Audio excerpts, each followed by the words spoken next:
think that fits better. We are all concerned these days with the development of nuclear energy.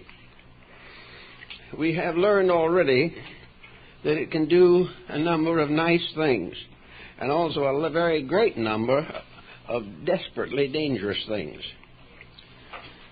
We have no way at the moment, apparently, of applying some form of universal ethics to research in this field. And we do not know whether or not the energy resulting from nuclear fission has any built-in protections.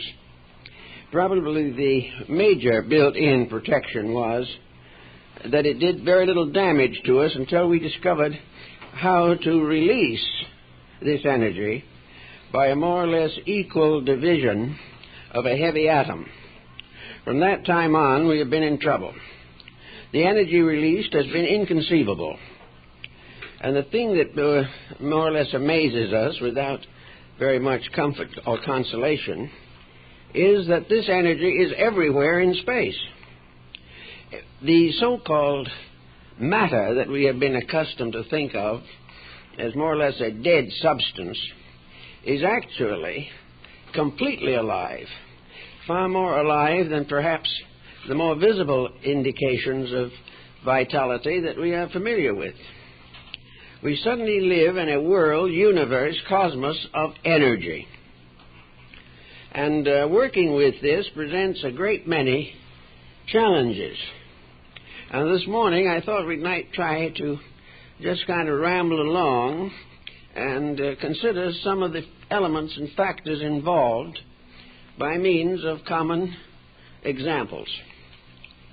Now, this problem of energy seems to tell us one thing primarily, that energy, life, is an internal factor in living things. It is not conferred, it is innate.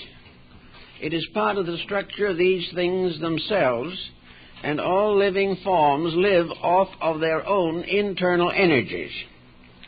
These energies are usually moderately distributed. They come as are needed. There is energy behind the blade of grass, but this blade of grass does not directly lead to any tragedy. It has been directed by inward laws in the use of its energy factor. Everything is using energy in some form, whether it be for personal life or collective social existence. Energy is the great mover of things, both qualitative and quantitative. And we must sometime face the challenge of what to do with it, how to use it, how to prevent it becoming a means of complete destruction for everything we value in life. Now, if we are confronted with a problem such as nuclear fission, we are also problemed with a tremendous need for self-discipline. The individual must recognize that with every opportunity to improve living conditions, he must face the responsibilities inherent in those opportunities. He must realize beyond doubt that the more power he has, the wiser and more virtuous he must become. As long as selfishness, arrogance, violence is associated or are associated with nuclear fission, we are going to be in desperate danger. In other words, we have now made a discovery that can be only handled if we grow up as living things and become responsible, intelligent, constructive, and conscientious in the use of the resources that we have developed. Otherwise, these resources are going to turn on us with frightful consequences. It's probable that, therefore, that the development of the nuclear energy field is not only most closely involved in our ethics, but without proper internal maturity, we are going to be in very dangerous situations. Now this brings the other side of the coin into focus, something to do with internal disciplines. And here we think in terms of Zen for a moment. Zen is an extraordinary Eastern philosophy. It is built primarily upon Buddhism. It is also, however, deeply involved in the cosmological and anthropological philosophies of the ancients. Zen is a method of controlling atomic energy inside of ourselves. We are constantly calling upon nuclear fission for existence, but it is done in a very slow, gentle, and non-belligerent way. We release energy according to the disciplines which are imposed upon physical structure. If we release energy too rapidly, we are desperately ill. If we do not release it rapidly enough, we are languid and inadequate. Also, however, we realize that energy is constantly operating in our conduct. For one thing, for example, if we overdo or overtax and use more energy than we are able to supply or provide, we are not well. If we waste energy, we are also sick. So Zen has been set up as a discipline of character. We have never previously associated it with nuclear fission. But there is something about it that reminds us of the tremendous energy factor not only behind matter, but behind consciousness and intelligence. There is a mysterious illumination process which is more or less similar to the fission of an atom. There is a tremendous power of spiritual energy locked within the psychic atom of man. This energy he has never learned to use properly or correctly, except possibly for a very few great teachers of past ages. The development of man's consciousness resource, like the development of his energy resources, this resource has been exploited, misunderstood, and profaned. Man's consciousness was given to him for a reason, and that reason was not conspiracy. He was not made to be a thinking creature in order to outwit his neighbor. He was not created with faculties to understand and comprehend and then bind them entirely to the profit system. Man internally is misusing his resources, and this in turn has a direct effect upon his health. Now, if we take the individual and kind of look him over in terms not only of philosophy but of science for that matter, we discover that each person is a cosmos in himself. There are probably as many living entities within each human body as there are creatures living upon the earth. Billions of minute living things cooperate to make the common function of man possible. These minute things become divided, so to say, into races, nationalities. They are given locations, continents. They are nourished. They have their own system of growth and reproduction.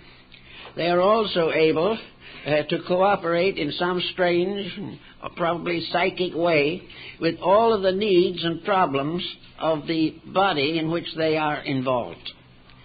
Possibly, we do not know, possibly to these little tiny microscopic entities, man as a composite being might be regarded as a god.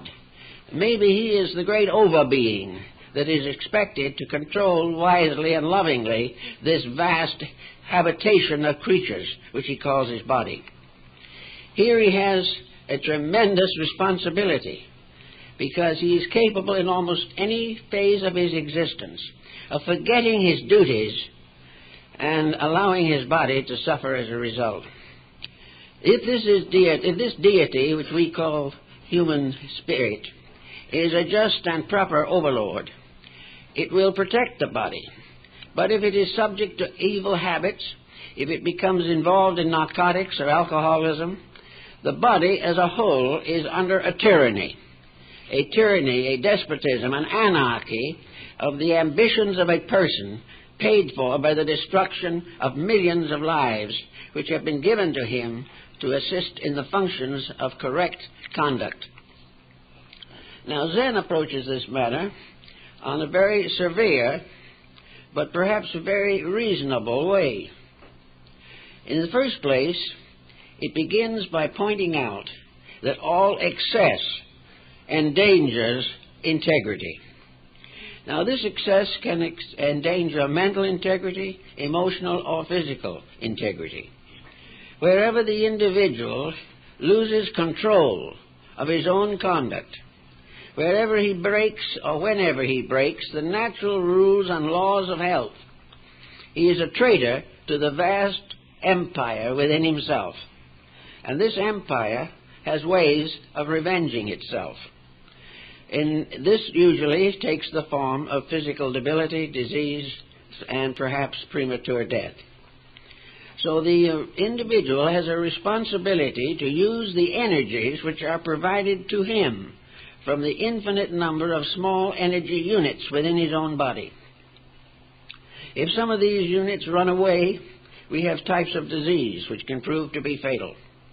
If these different units do not cooperate, we have a whole group of mental, emotional, and physical symptoms which must be met, or else the compound will be dissolved. Now, the purpose of Zen is not just to hold the parts together with a kind of mucilage of some kind. The purpose of Zen is to keep the harmony of the body, to protect a good government. The Zen factor in our consciousness is what is intended to be the just ruler, the wise and careful leader, more or less ordained by divine will. This is the part of ourselves that rules the rest by the divine right. It is the king in us, and we are the consequences of its conduct. To begin with, then, Zen may start by recommending the simplification of life, to save the individual from wanton waste. Now, we think of waste very largely as a physical byproduct of activity. We think of waste as something that must be removed from the system or found in some way disposed in the community. But actually, what we are really concerned with is the conservation of the life factors by means of which our length of life is largely determined, and also the quality of that life in its relationship to its environment. The moment the individual ceases to be serene, in that moment he becomes dangerous to himself and others. Now, we know that most persons are suffering almost constantly from small naggings, from minor things that happen that distress and annoy them. Zen is a discipline to recover from these unfortunate factors. The purpose of Zen is to smooth out, to make even the way of life. Now, this does not mean to make it monotonous. It does not say that we cannot have constructive emotions or mental activities. What it means that negative, destructive releases of energy are dangerous. It is just as dangerous for the individual to have a temper fit in terms of his relationship with the lives within himself as it is to have some foreign nation release an atomic bomb. Anything which destroys balance, which destroys life or misuses it so that it becomes self-destructive, is working a very great hardship not only on his own body and his own life, but upon the community and the world in which he lives. Therefore, it becomes very important for the person to realize that wisdom, in a sense, is a way of life. It is not a mental activity alone. It is the power to discipline conduct by intelligence. Now, this is something we all need. But in order to attain this, it is sometimes necessary to secure special training in such a process. We know that our educational system does not teach us self-discipline. It simply creates habits. It causes us to descend or hide ourselves behind a single attitude and remain behind it as an economic factor as long as we live. Actually, however, the consciousness within ourselves is in demand of constant leadership. We have to learn how to rule ourselves. And the man who rules himself is greater than the one that taketh the city, according to the Scriptures. Zen, however, is not one of these punishing things. Of course, the Zen monk, under discipline, is provided with intensive opportunities for self-discipline. If he doesn't accept them, he probably will be rejected from the order. But the primary purpose for the layman, the individual who is not actually a member of the Zen community, is to take those parts of the doctrine most useful to himself and apply them to his own immediate needs. The first thing he must do is place a watchfulness upon himself. He must become increasingly aware of his own conduct. It is not that he should become bound to constant personal criticism or analysis, but that he must, in a reasonably relaxed state, observe what he does, how he does it, why he does it, and the consequences. Now, this type of thinking is not very common these days. We live by impulse, which is an explosion or loss of energy. We live with regrets, more energy wasted. We become angry, that is practically nuclear fission. In all these different things, we are constantly misusing the most important thing we own or possess, and that is energy. That is the life within us, which will unfold and evolve with us through all eternity. It is the reason that we are alive.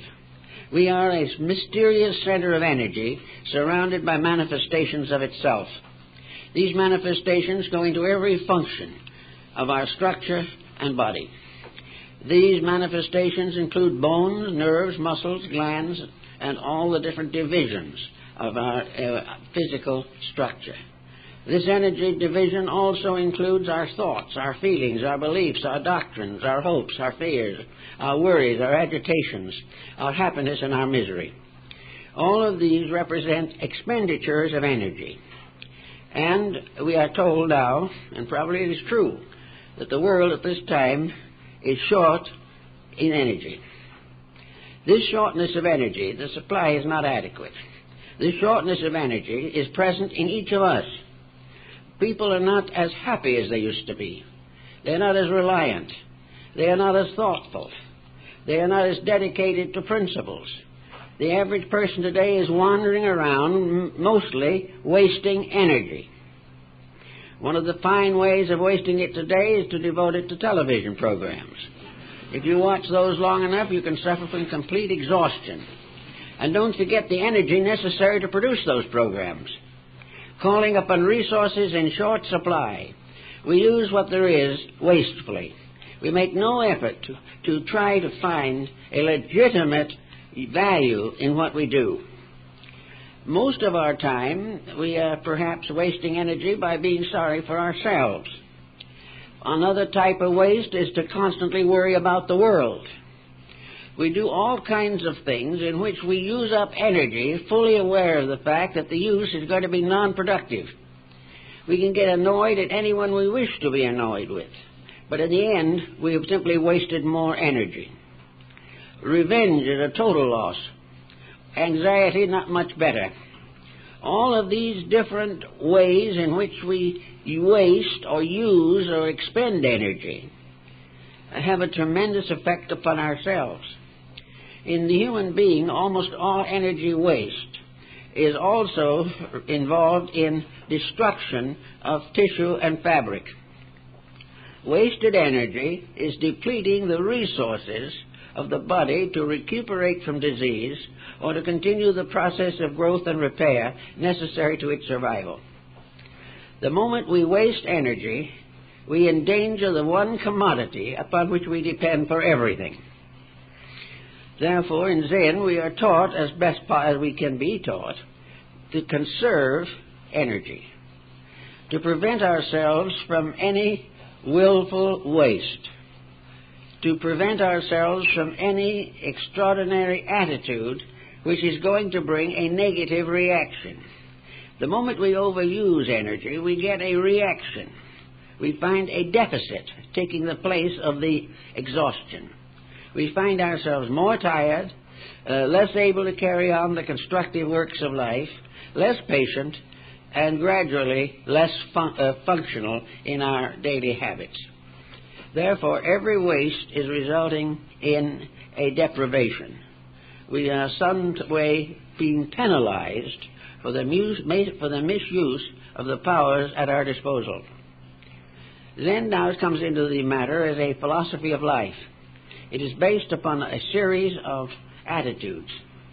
Zen does not take the Pollyanna attitude that everything is wonderful. It takes a very simple attitude. Everything is as it is. Everything is real, and reality has a reason. In fact, reality is the prime which we are all working with. When we keep peace and keep faith with reality, we have very few problems. But when we break faith with reality, we begin the disintegration of our entire compound. We will never be as good again as we were before we exhausted our energy resources. To try to meet this exhaustion, we take all kinds of pills, vitamins, etc. We go to nutritionists to find ways of building up energy. But the first and important factor in building up energy is to keep the energy that we already have, to use it usefully and constructively.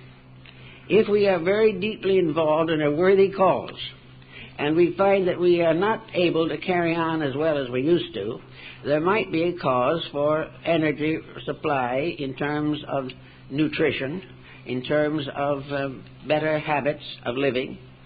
We can take the necessary vitamins and minerals to build up energy that is lost through legitimate activity. If, however, we are wasting all we have, get more pills so we can waste those also, we are not gaining much.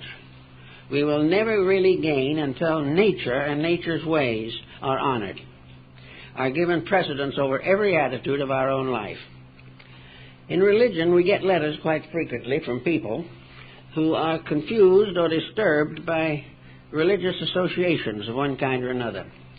They say that so many people who claim religion and really believe in it never practice it. They are actually constantly speaking about brotherhood, but they do not create brotherhood in their environment. They are told to be merciful, but they are still critical. We are told to love the stranger, so we can't even love our families. Most people keep all the virtues for themselves alone. If they love themselves. This, however, is of very little social value.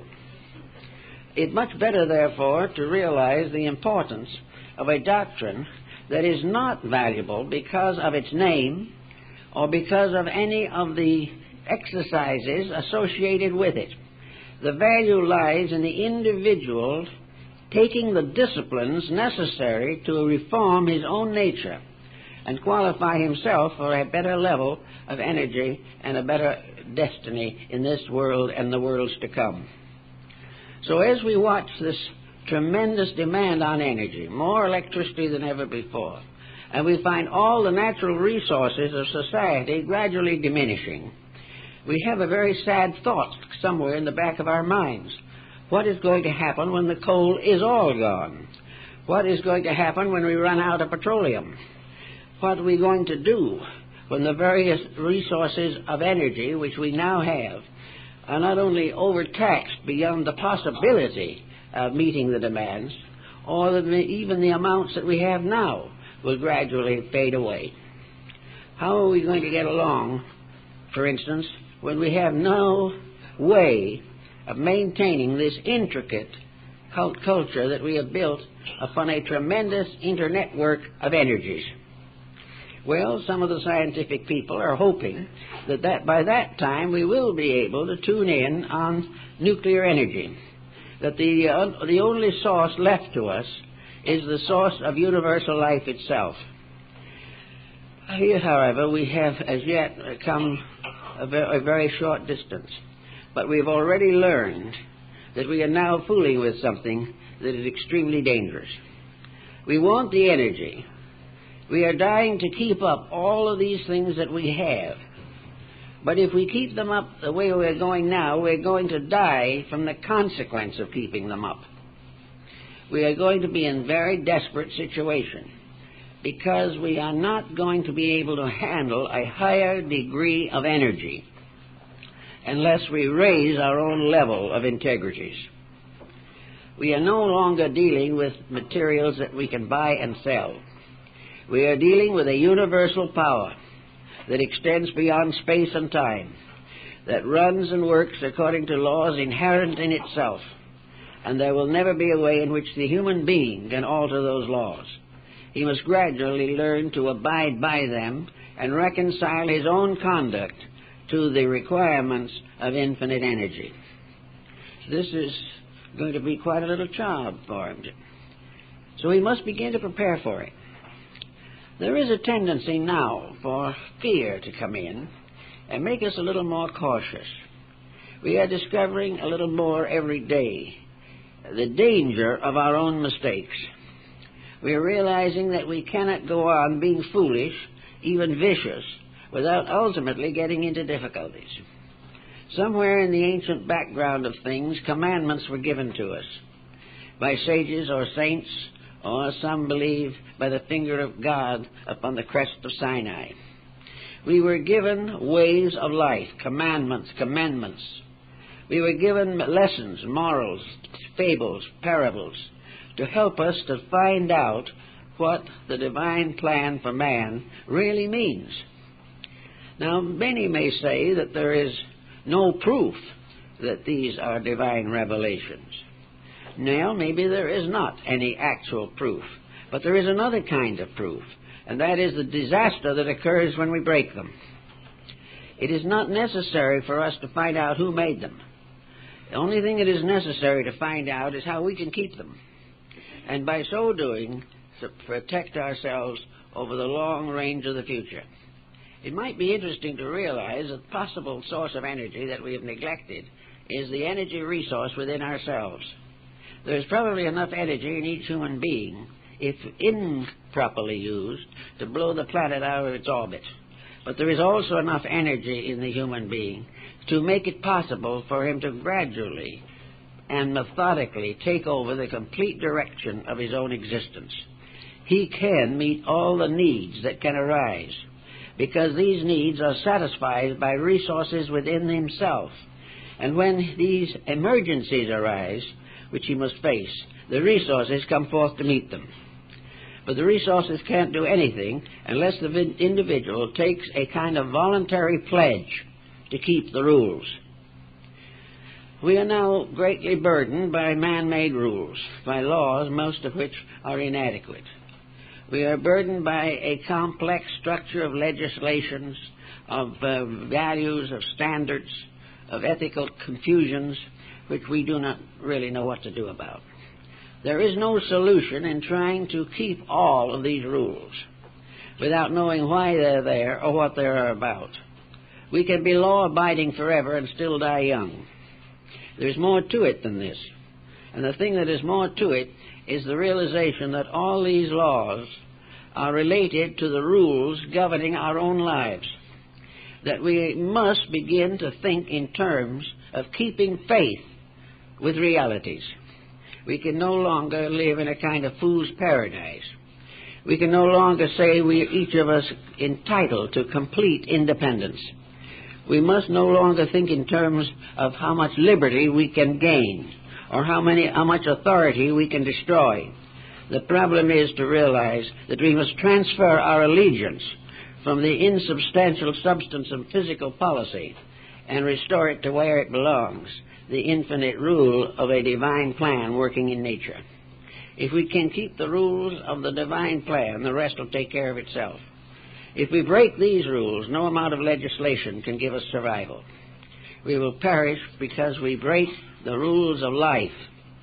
And these rules of life are the guides by which energy, life energy, is directed, controlled, and released gradually and properly in the unfoldment and evolution of living things.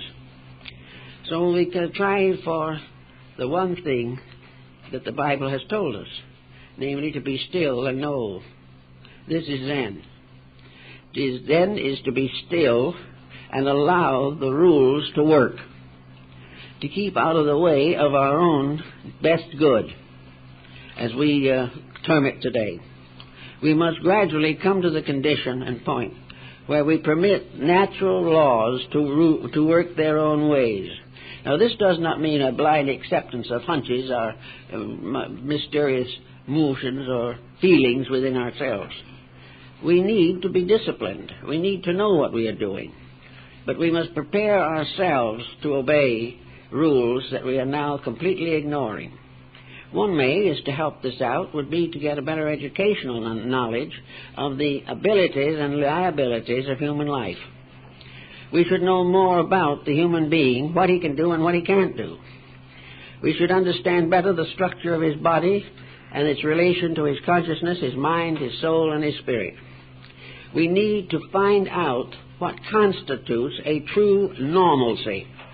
A normalcy in the face of heaven and not normalcy among the abnormalcies of human beings.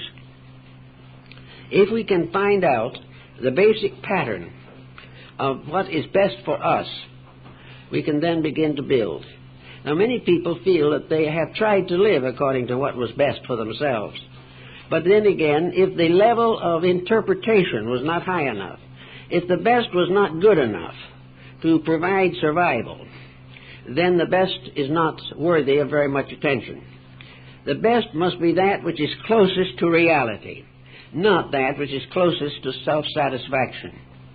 We must become more and more aware that that which is best for all is also best for us, and that we are no longer simply separate entities struggling for survival like a number of bugs in a water barrel. We are more than this. We are creatures living together, bearing witness to millions of years of growth and development. Creatures so incredible that no scientist has ever been able to truly understand the structure of the human body. So remarkable in its mentations that the processes of the mind remain unsolved mysteries. And also with bodies so extraordinary that no machine ever created by the human being can approach them. Bodies that depend upon miracles performed every day for survival. Bodies that are moved by energies which we have not been able to really discover, and which will serve us well if we keep faith with them. All of this is part of a contemplative life.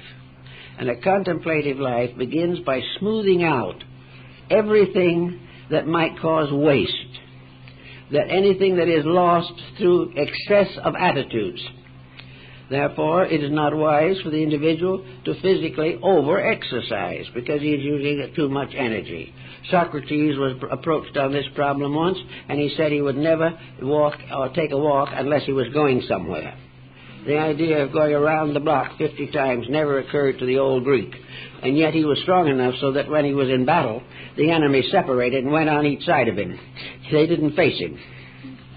So, physically moderate and right, rhythmic, not excessive. Every part of physical motion should be more or less dominated by artistry.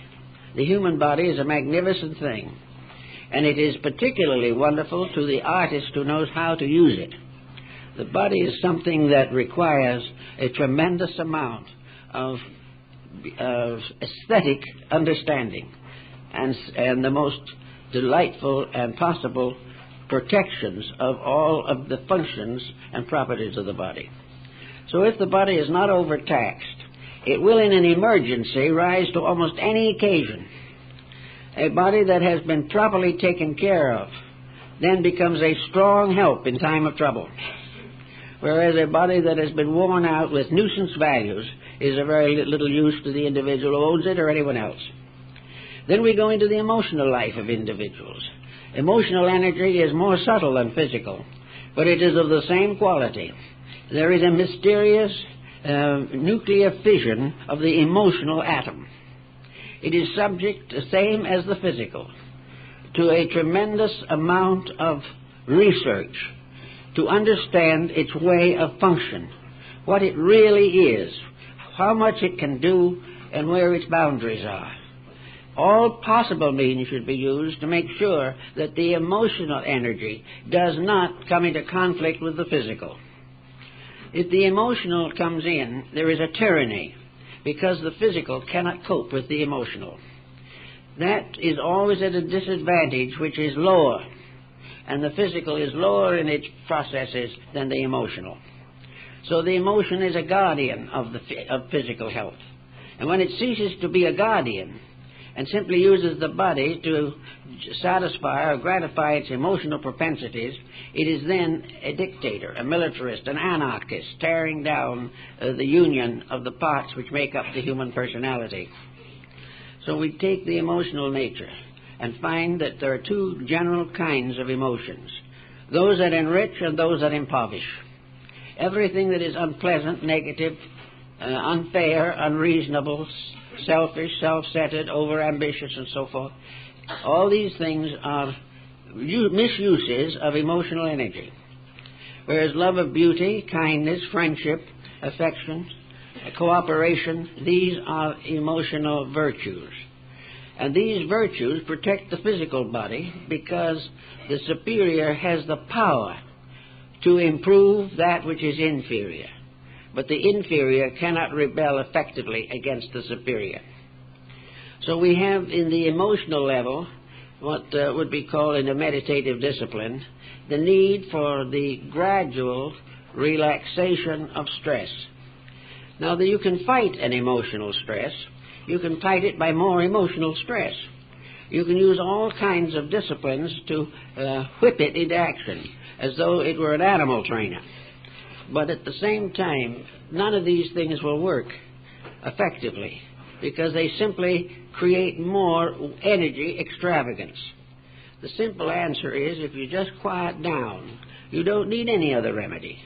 If you just simply relax away from pressure, not in any sense of the word neglecting a proper duty, not giving up important emotional commitments, but simply wasting no emotion on negative attitudes.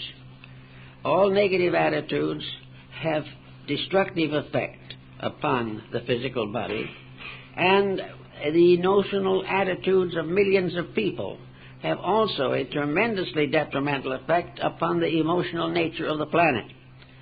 They create wars, revolutions, despotisms, and anarchies. They turn people against each other. They justify war, rebellion, and catastrophe. These are all more or less dependent upon lack of emotional integrity. So that we can look around us and see how important it is that we really try to keep the emotional nature under some type of reasonable control. Once we begin to control it, we find it's rather nice. We find that it's much nicer to be happy than miserable, and that we have less to burden us if we forgive than if we continue to nurse grudges. If we keep our minds off of ourselves and no longer suffer from self-pity, we have a new contentment rising in our own natures. And all of these processing together make physical life more stable. They give us greater securities. They give us more friends that can be useful and helpful. They make us more charitable and also more welcome in the lives of those around us. Emotional attitudes, therefore, should be watched. And the next time irritation rises up, drop into the Zen attitude. Be very quiet. And allow some relaxation to move in on you. Instead of building it up and adding by imagination to the fault that is already overabundant. Keep quiet, or very gently try to understand the good behind the situation. If somebody annoys you, be quiet for a moment and realize that this is an opportunity not to be annoyed. And that when you are able to make most of that opportunity, you have had a marvelous lesson in self-discipline. So wherever anything happens that would almost certainly cause you to be excited or displeased, realize that this is a test, a kind of an initiation, and that if you are able to pass this test, you have stepped forward in the real development of your own humanity.